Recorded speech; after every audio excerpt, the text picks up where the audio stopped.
English భాషను విస్మరిస్తే ఇంతే సంగతులు అని నిన్న ఎపిసోడ్లో నేను చెప్పాను. ఆ సంగతులు ఏంటో ఈరోజు చూద్దాం. ఇంతకీ న్యూ నేషనల్ ఎడ్యుకేషన్ పాలసీ 2020 నుండి ఇంగ్లీష్ భాషను విస్మరించారా, వెలివేశారా, బహిష్కరించారా లేదా అనేది ఒక పేరాను చూద్దాం. That is para number 4.20. In addition to high quality offerings in Indian languages and English, foreign languages such as Korea, Germany, French, Spain, etc. Those languages can be taught at the secondary level. అనేది దీంట్లో English అనే మాట ఈ ఒక్క పేరాలో 4.20 పేరాలో ఒక్కసారి English అనే మాట ఉంటుంది తప్ప మొత్తం 66 పేజీల నేషనల్ ఎడ్యుకేషన్ డాక్యుమెంట్లో ఇంకెక్కడా కూడా ఇంగ్లీష్ అనే మాట ఉండదు. అంతేకాదు, ఇప్పుడు దాకా 3 లాంగ్వేజ్ ఫార్ములాలో English first language mother tongue, second language Hindi, third language ఇంగ్లీష్గా ఉండేది. ఇప్పుడు ఆ 3 లాంగ్వేజ్ ఫార్ములాలో ఇంగ్లీష్ మొత్తాన్ని కూడా వెలివేయటం జరిగింది, బహిష్కరించడం జరిగింది. ఎందుకు ఈ రకంగా అంటే ఇంగ్లీష్ని మీడియం ఆఫ్ ఇన్స్ట్రక్షన్ అనేది అది వేరే సంగీతం చెప్పాను. కానీ 3 లాంగ్వేజ్ ఫార్ములాలో ఇంగ్లీష్ని ఎలిమినేట్ చేయడంతో పాటు అసలు మొత్తం లాంగ్వేజ్ నేర్చుకునేటటువంటి లాంగ్వేజ్ పాలసీలోనే ఇంగ్లీష్ని పూర్తిగా ఇగ్నోర్ చేయడం జరిగింది.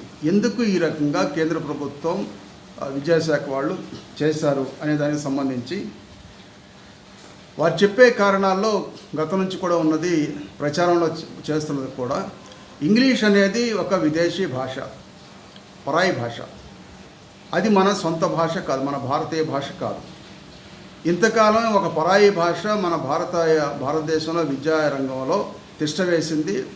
భారతీయ పరిపాలన విధానంలో కూడా చాలా ప్రభావవంతమైనటువంటి పరిస్థితిని అది కొనసాగిస్తూ వచ్చింది. కాబట్టి ఒక విదేశీ భాషని ఇంతగా మనం నేర్చుకోవాల్సిన అవసరం లేదు, పరాయి భాషకి ఇంతగా ప్రాధాన్యత ఇవ్వాల్సిన అవసరం లేదు. అందువలన దానిని నిర్లక్ష్యం చేయటం మంచిదనేటటువంటి సైద్ధాంతిక నేపథ్యంలో ఇంగ్లీష్ని ఈ విధంగా ఈ విద్యా విధానంలో పూర్తిగా విస్మరించడం అనేది జరిగింది. ఇప్పుడు ఇంగ్లీష్ని విదేశీ భాషగానే చూడటం సరైందేనా, పరాయి భాషగా భావించడం సరైందేనా అనేది అది అసలు విషయం. India is second largest country in the world. India is second largest speaking country in the world after America. America తర్వాత ఎక్కువ మంది ఇంగ్లీష్ మాట్లాడేటటువంటి దేశం ఏదన్నా ఉందంటే అది భారతదేశమే. దాదాపుగా more than 10% of the Indian population speaking English. అంటే భారతీయ భాషల్లో హిందీ తర్వాత హిందీ మాట్లాడే ప్రజలు 2011 సెన్సస్ ప్రకారం 43.63%, సుమారుగా 43% మంది హిందీ మాట్లాడతారు మన భారతీయ భాషల్లో. కానీ మిగిలిన 21 భాషల్లో, అంటే భారత రాజ్యాంగం గుర్తించిన లాంగ్వేజెస్ 8th షెడ్యూల్లో ఉన్నది, there are 22 languages are recognized as national languages, official languages, not national languages. 22 భాషల్లో హిందీ 43% పాపులేషన్ మాట్లాడే భాషగా అది పెద్ద భాషగా దాన్ని అనుకుంటే, మిగిలిన 21 భాషల్లో ఎక్కువ మంది మాట్లాడేటటువంటి భాష ఇంగ్లీష్. 21 భాషలు అంటే ఇంగ్లీష్ 21 భాషలు లేదు, కానీ మిగిలిన 21 భాషలు మాట్లాడే వారికంటే కూడా ఎక్కువ మంది మాట్లాడే భాష, more than 10% population speaking language is English in India. మిగిలిన 21 భాషలు, అది మరాఠీ, గుజరాతీ, పంజాబీ, లేకపోతే బెంగాలీ, సౌత్ ఇండియన్ లాంగ్వేజ్ సంబంధించిన తెలుగు, తమిళం, కన్నడ, మలయాళం ఎట్సెట్రా. ఈ భాషలన్నీ ఏదైతే 21 లాంగ్వేజెస్ వరకు ఉన్నాయో ఆ భాషలు మాట్లాడే ప్రజలు 8% కంటే తక్కువ మాత్రమే ఉంటారు. కానీ 10% కంటే ఎక్కువ మంది మాట్లాడే భాష ఇంగ్లీష్ భాష అనేది మనం గుర్తించాల్సిన అవసరం ఉంది. కాబట్టి ప్రపంచంలో ఇంగ్లీష్ మాట్లాడే దేశాల్లో అమెరికా తర్వాత సెకండ్ లార్జెస్ట్ కంట్రీగా ఇండియా ఉంది. ఇండియాలో ఎక్కువ మంది మాట్లాడుతున్నారు. రెండోది Indian population, within the Indian పాపులేషన్లో కూడా హిందీ తర్వాత ఎక్కువ మంది ప్రజలు మాట్లాడే భాష ఇంగ్లీష్ భాష ఉంది. కాబట్టి అంత పెద్ద భాషనే, ప్రజల భాషని మీరు ఓవర్లుక్ చేయటం, నెగ్లెక్ట్ చేయటం అనేటటువంటి చాలా అసంబద్ధమైనటువంటి విధానం. అది ప్రధానంగా గుర్తించాలనేది నా అభిప్రాయం. రెండవ విషయము, ఇప్పుడు కేంద్ర పాలకులు బయటికి చెప్పేది పరాయి భాష, విదేశీ భాష అని చెప్పేది బయటికి చెప్పే మాట, కానీ లోపల అసలు కారణం వేరే ఉంది. వారి సైద్ధాంతిక కారణం అది. క్రిస్టియన్ మతం పట్ల పచ్చి వ్యతిరేకత ఏదైతే ఉందో ఇంగ్లీష్ పట్ల వ్యతిరేకతని వ్యక్తీకరిస్తుంది.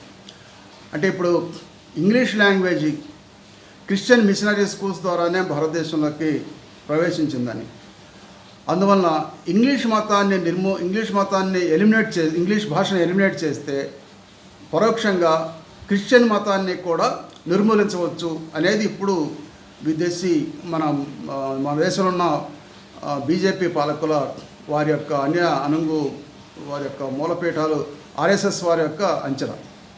కాబట్టి ఇంగ్లీష్ని విస్మరించడం అని అంటే క్రిస్టియన్ మతాన్ని నిర్మూలించడం కోసం చేస్తున్నటువంటి ఎత్తుగడ తప్ప మరొకటి కాదు. అసలు కారణం ఆ విధంగా. కాబట్టి మన దేశాన్ని, భారతదేశం పురాతన భారతదేశం తర్వాత, మధ్యయుగాల తర్వాత, రాచరిక పరిపాలన తర్వాత, మొఘలాయిస్ పరిపాలన తర్వాత వచ్చిన బ్రిటిష్ పరిపాలన, అది కలోనియల్ ఎరానే కావచ్చు, వలస వ్యవస్థే కావచ్చు, కానీ భారతదేశం మొత్తాన్ని కూడా ఐక్యం చేసింది, ఇంటిగ్రేట్ అయినటువంటిది బ్రిటిష్ పరిపాలన కాలంలోనే. ఇండియా అనేది ఒక ఇంటిగ్రేటెడ్ కంట్రీగా డెవలప్ అయిందనే విషయాన్ని మర్చిపోతే అది సరైనది కాదు. కాబట్టి మొత్తం భారతదేశాన్ని దాదాపు 100 సంవత్సరాల పాటు భారతదేశానికి పరిపాలనా భాషగా ఉన్నది ఇంగ్లీష్ లాంగ్వేజ్. దాన్ని కూడా విస్మరించడం చారిత్రక తప్పిదం అవుతుంది. కాబట్టి ఇప్పటికీ రాజ్యాంగం మన స్వతంత్రం వచ్చిన తర్వాత, భారత రాజ్యాంగం రచించుకున్న తర్వాత లాంగ్వేజెస్ ఇష్యూ వచ్చినప్పుడు కాన్స్టిట్యూషన్లో ఉన్నటువంటి లాంగ్వేజెస్కి సంబంధించిన పార్ట్లో చెప్పింది ఏమంటే, భారతదేశంలో నేషనల్ లాంగ్వేజ్గా గుర్తించదగినటువంటి భాష అంటూ ప్రస్తుతానికి ఏదీ లేదు. కాకపోతే ఉన్నంతలో ఎక్కువ మంది మాట్లాడే భాష హిందీ భాష. కాబట్టి హిందీ భాష భారతదేశంలో ఎక్కువ మంది మాట్లాడేటటువంటి భాషగా ఎదిగే వరకు దేశ కేంద్రానికి, రాష్ట్రాలకి మధ్యన లింకు భాషగా ఇప్పటి వరకు ఇంగ్లీష్ ఏదైతే ఉన్నదో ఆ ఇంగ్లీష్నే కంటిన్యూ చేయటం మంచిది. అది అవసరమైతే 10 ఏళ్ల వరకు, 20 ఏళ్ల వరకు అనేది, ఎప్పటి వరకు అయితే హిందీ భాష ఒక నేషనల్ అఫీషియల్ లాంగ్వేజ్గా ఎదిగేటటువంటి స్థాయికి వస్తుందో అప్పటి వరకు కూడా ఇంగ్లీష్నే నేషనల్ అఫీషియల్ లాంగ్వేజ్గా, అంటే హిందీతో పాటు ఇంగ్లీష్ని కూడా నేషనల్ అఫీషియల్ లాంగ్వేజ్గా కొనసాగించడం మంచిది అనేటటువంటి సూచన వారు ఆనాడు అంగీకరించడం జరిగింది. కాబట్టి దాదాపు 100 సంవత్సరాల పాటు దేశాన్ని పరిపాలించడానికి తోడ్పడినటువంటి ఇంగ్లీష్ భాషని ఇంత చులకనగా చూడటం, అసలు లాంగ్వేజ్ పాలసీలోనే లేకుండా చేయడం అనేది చాలా దారుణమైనటువంటి విషయం. ఇప్పుడు ప్రజలకంటే దేశ పాలకులకి, బీజేపీ పాలకులకి, ఆర్ఎస్ఎస్ వారికి ఇంగ్లీష్ పట్ల అంత శత్రుత్వం, వ్యతిరేకత ఉండొచ్చాం కానీ వాళ్ళ భారతదేశంలో ఇంగ్లీష్ భాష అనేది ఒక ప్రజల భాష. అది కాన్స్టిట్యూషన్ 8th షెడ్యూల్లో ఉందా లేదా అంటే 8th షెడ్యూల్ లేకపోతే పెట్టుకోవచ్చు కానీ ఆ భాషని ఇంత నిర్లక్ష్యం చేసి 8th షెడ్యూల్ లేదు, పరాయి భాష, విదేశీ భాష అనేటటువంటి పేరుతో దాన్ని పట్ల శత్రుత్వం వ్యవహరించడం మాత్రం సరైనటువంటిది కాదు. ప్రజల భాషను ఆ విధంగా కించపరచడం, నీచపరచడం మాత్రం పాలకులకు తగని పని అనేది నేను చెప్పదలుచుకున్నాను. మరొక విషయము, రమేష్ పోఖ్రియాల్ కేంద్ర విద్యాశాఖ మంత్రులు పదే ఈ లాంగ్వేజ్ పాలసీకి సంబంధించిన సమర్థించుకుంటూ చేసేటటువంటి వాదనలు ఆయన చెప్పే మాట ఏమంటే చాలా సింపుల్గా ఆయన చెప్తూ నిన్న కూడా చెప్పారు. మరోసారి I would like to reiterate. We are not against the English, but we want to strengthen Indian languages అని చెప్తున్నారు. మేము ఇంగ్లీష్ వ్యతిరేకం కాదు, కానీ భారతీయ భాషలను స్ట్రెంగ్తన్ చేయటం మా లక్ష్యం, మా ఉద్దేశం అంటున్నారు. భారతీయ భాషను స్ట్రెంగ్తన్ చేసేదాన్ని ఎవరైనా కానీ స్వాగతిస్తారు. దాన్నే దాన్ని వ్యతిరేకించాల్సిన, విమర్శించాల్సిన అవసరం కూడా లేదు. That's a non controversial issue.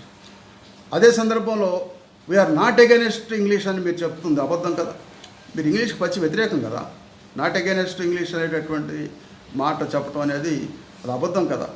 ఎందుకంటే మీరు ఇంగ్లీష్ ఈ విధంగా తొలగిస్తూ ఒకవైపు నుంచి భారతీయ భాషలో పునరుద్ధరించడానికి వాటిని బలోపేతం చేయటం మా లక్ష్యం అంటే సంతోషం, చేయండి. కానీ భారతీయ భాష అంటే సంస్కృతమేనా?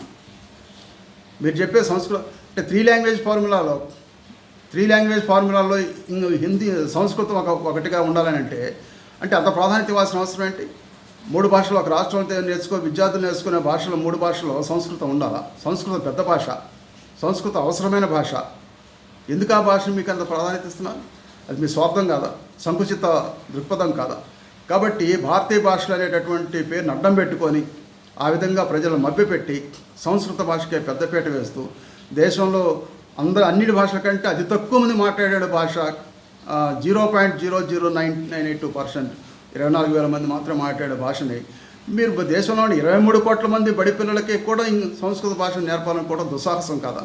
కాబట్టి 10% మంది పైగా మాట్లాడే ఇంగ్లీష్ భాషనేమో వదిలేస్తారు. 0.0092% మాత్రం మాట్లాడే భాషను మీరు తీసుకొచ్చి మొత్తం 23 కోట్ల మంది భారతీయ బడి పిల్లలకి మీరు నేర్పాలనుకోవటం మాత్రం చాలా అత్యాశ కాదు, దుస్సాహసమైనటువంటి చర్య. అట్లాంటి తప్పుడు చర్యలు పాల్పడటం సరైనది కాదనేది నా అభిప్రాయం. దాంతోపాటు మీడియం ఆఫ్ ఇన్స్ట్రక్షన్ లాంగ్వేజ్ విషయంలో మీరు చెప్పే నీతులు ఏవైతున్నాయో మీరు పాటిస్తున్నారని చెప్పి నేను అడిగేది. ఎందుకంటే local language, home language, mother టంగ్ని మీడియం ఆఫ్ ఇన్స్ట్రక్షన్గా అమలు చేయాలి అని ఒకవైపు మీరు విద్యా విధానంలో చెప్తూ, మీరు సొంతంగా మీ కేంద్ర ప్రభుత్వం నిన్నగాక మనం ప్రారంభించిన ఏకలవ్య విద్యాలయాలు అంటే షెడ్యూల్డ్ ఏజెన్సీ ఏరియాలో గిరిజనులు ఎక్కువగా ఉండే ప్రాంతాల్లో కేంద్ర ప్రభుత్వమే సొంతంగా కొన్ని పాఠశాలలు ప్రారంభించింది. వాటిని ఏకలవ్య విద్యాలయ అనే పేరుతో మీరు ప్రారంభించారు. ఆ ఏకలవ్య విద్యాలయాల్లో సిలబస్ ఏం syllabus? CBSE syllabus with English medium కదా.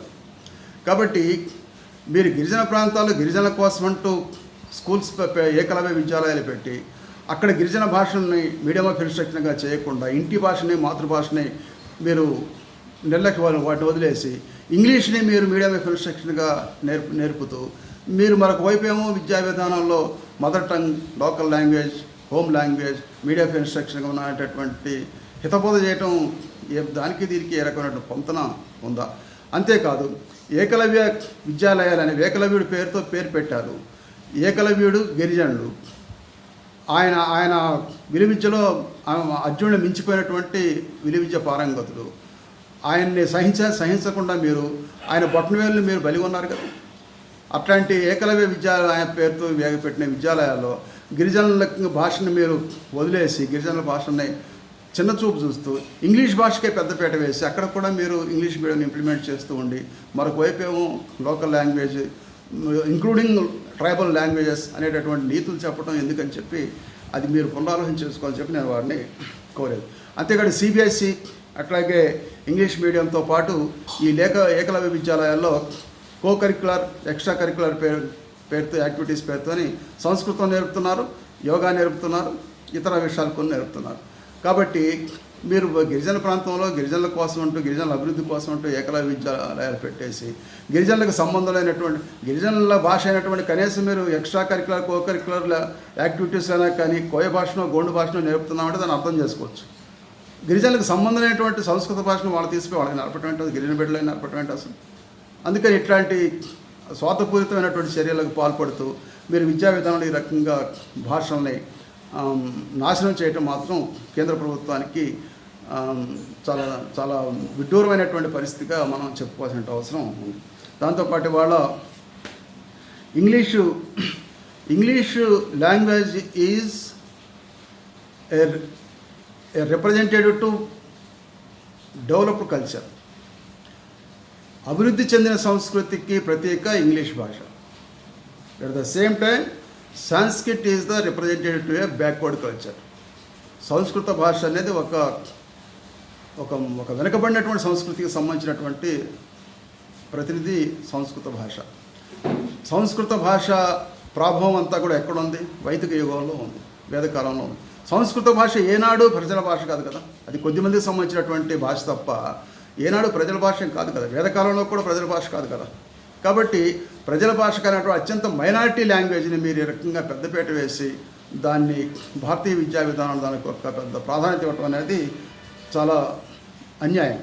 అంతేకాదు చాతుర్వర్ణ వ్యవస్థ, ఇప్పుడు మన సంస్కృతిలో భాగంగా సంస్కృత భాష నేర్పాలని చెప్పి మీరు చెప్తున్నది ఏదైతే ఉందో, ఏమిటి మన సంస్కృతి? ఇండియన్ కల్చర్, భారతీయ సంస్కృతిని పెంచి పోషించాల్సిన సంస్కృతి, దాన్ని చెత్తపుత్త దాఖలు చేయాల్సిన సంస్కృతిని మీరు భారతీయ సంస్కృతి అనేటటువంటి గొప్ప మాటలు చెప్పుకుంటూ దానికి పెద్దపీట వేయాల్సిన అవసరం ఏముంది? ఇప్పుడు చాతుర్వర్ణ వ్యవస్థ ఏ కల్చర్కి సంబంధించింది? భారతీయ కల్చర్కి సంబంధించింది కాదా? అంటరానితనం, కుల వ్యవస్థ, దళితులను బానిసలుగా చూసిన వ్యవస్థ, గిరిజనుల అడవులకే పరిమితం చేసినటువంటి వ్యవస్థ, మహిళల్ని చిన్నచూపు చూసినటువంటి కల్చర్, అది ఇండియన్ కల్చర్ కాదా? భారతీయ కల్చర్ కాదా?